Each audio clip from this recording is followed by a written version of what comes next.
Selanjutnya yang kemudian jadi pertanyaan adalah bagaimana membaca reaksi market atau pasar saham atas pergantian Menteri Keuangan dari Sri Mulyani ke Purbaya Yudisadewa. Kompas TV akan bertanya langsung melalui sambungan daring bersama dengan Head of Research Panin Sekuritas, Mas Niko Lawrence. Selamat pagi Mas Niko, apa kabar?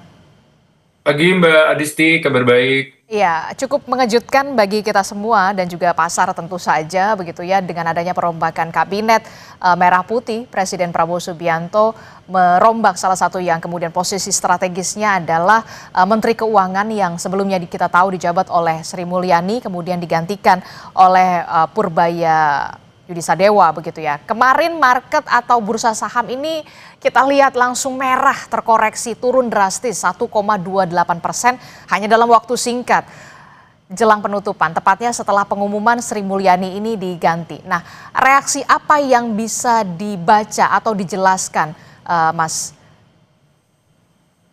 Iya, jadi sebenarnya kalau kita lihat dari sisi investor sekarang, sebenarnya ngelihat reshuffle ini kan sebenarnya adalah langkah positif ya, sebenarnya in overall langkah positif untuk sebenarnya melihat kinerja-kinerja dari menteri sebelumnya yang mungkin dirasa kurang tepat atau kurang cocok atau kurang perform dengan menteri yang baru. In overall sebenarnya tone atau momentum reshuffle itu positif. Mhm.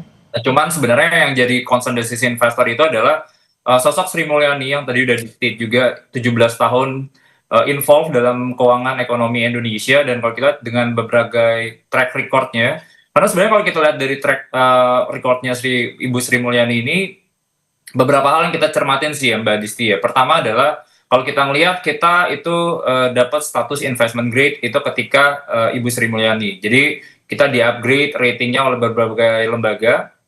Means kalau kita di-upgrade berarti kan artinya funding cost-nya lebih murah. Bunga obligasi itu jadinya tuh lebih rendah gitu ya. Jadi itu market sebenarnya appreciate. Kenapa sebenarnya lembaga-lembaga tersebut appreciate dari sisi kita punya fiskal gitu ya. Karena sebenarnya stability fiskalnya kelihatan gitu ya. Kalau kita lihat kayak contohnya ketika zaman-zamannya 2014 2024 gitu ya, era infrastruktur lagi boom, di posisi defisit fiskal itu tetap bisa di-maintain di bawah 3% ya. Ini kita di luar COVID ya. Defisit fiskal masih bisa di-maintain di level 3%. Kalau kita bahas dari sisi utang, mungkin orang ada beberapa ngelihat sebenarnya dari sisi utang itu relatifly lumayan besar. Cuman kalau kita comparing sebenarnya tingkat hutang terhadap PDB itu kita masih di level 40%. Dulu zaman-zaman sebelum COVID, kan waktu itu COVID itu kita bilang one off ya, kita butuh subsidi yang sangat signifikan gitu ya, di posisi revenue nggak terlalu bagus dari sisi perpajakan karena earnings turun.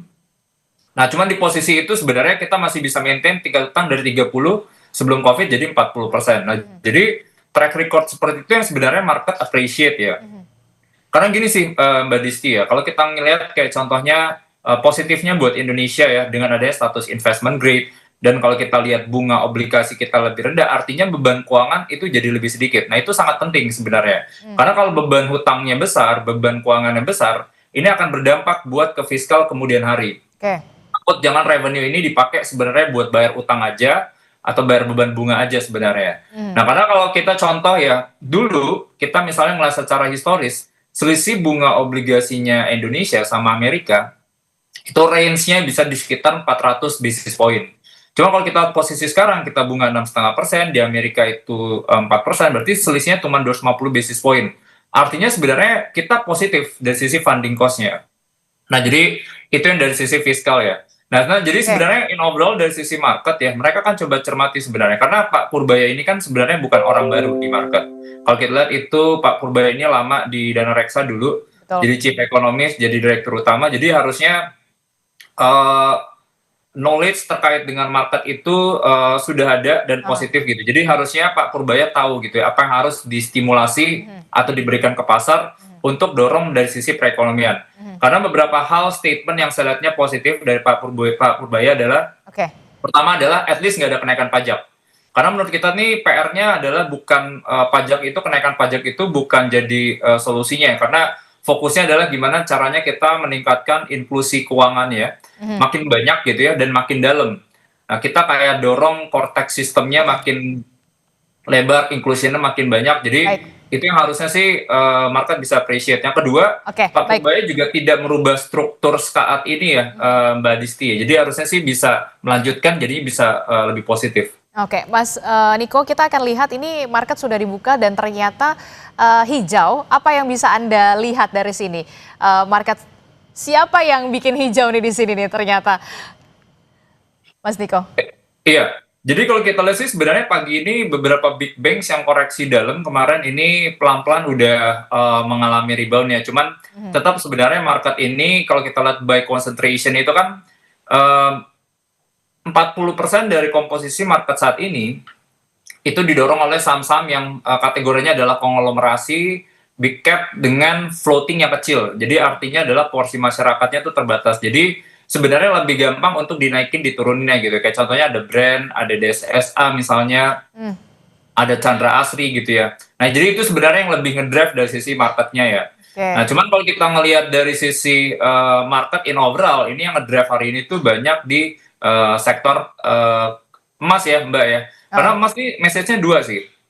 Kalau emas itu naik, berarti investor melihat bahwa dari sisi domestik, volatility masih akan tinggi ke depannya. Terlepas dari harga emas juga hari ini kan naik ya sampai ke 3.600 ya. oke, Cuma oke. mereka ngelihat volatility itu masih akan tinggi. Oke, Mas Niko, kalau kita lihat, ini kan kita lihat pasar sudah menghijau begitu. Bagaimana kemudian Anda bisa menjelaskan market menerima nama baru setelah nama Sri Mulyani yang kita tahu punya track record yang cukup moncer begitu ya untuk bisa dalam tanda kutip hands on keuangan Indonesia. Iya, untuk market menerima nama Pak Purbaya sih sebenarnya ini lebih nunggu dari sisi eksekusi dan juga kinerja ya, Mbak Adisti ya. Karena kita akan coba lihat dari berapa hari ke depan gitu ya, berapa bulan ke depan arah ekonominya akan seperti apa. Itu yang market sebenarnya lebih appreciate ya. Karena yang market takut saat ini adalah Bu Sri Mulyani itu sosok yang sangat disiplin terhadap fiskal. Oke, Dia benar-benar jaga defisit itu ke maintain gitu ya. Nah, dari sisi kan kondisinya sekarang kan nggak terlalu bagus ya, PR-nya banyak gitu ya. Revenue kita lumayan berat. Laba dari sisi ekonomi nggak terlalu bagus, jadi laba nggak kemana-mana, jadi pajak kurang bagus ya. Terus yang kedua, dana itu juga dari save dari yang dividen sebelumnya dari bank itu masuk ke negara gitu ya, masuk ke Kementerian Keuangan. Ini sekarang udah dialokasikan buat Danantara.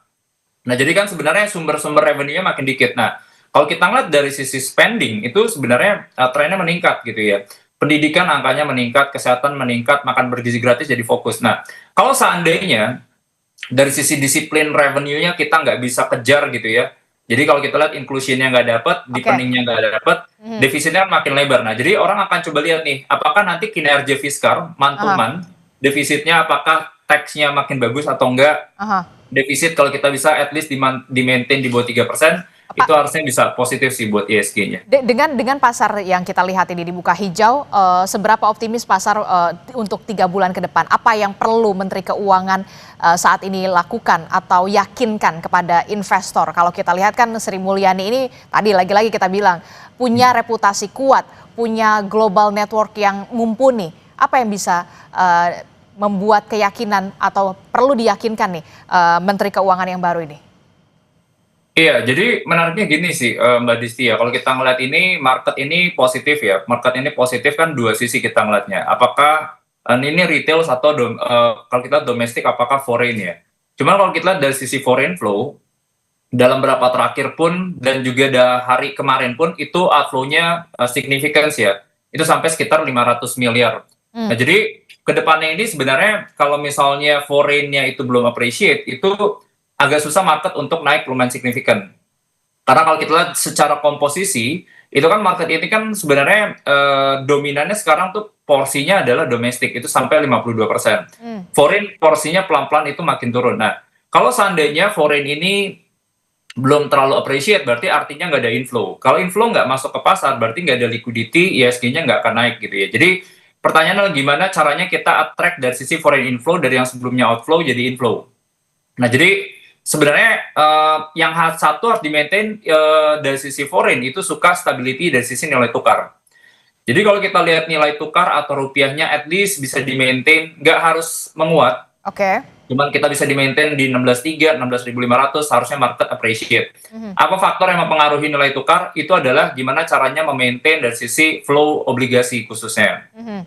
Yang dilakukan Bu Sri Mulyani adalah setelah kemarin zaman COVID, investor kan itu keluar dari pasar. Mereka khawatir negara emerging market ada resiko gagal bayar, default risk tinggi. Mhm. Porsi waktu itu asing 40% ke obligasi kita.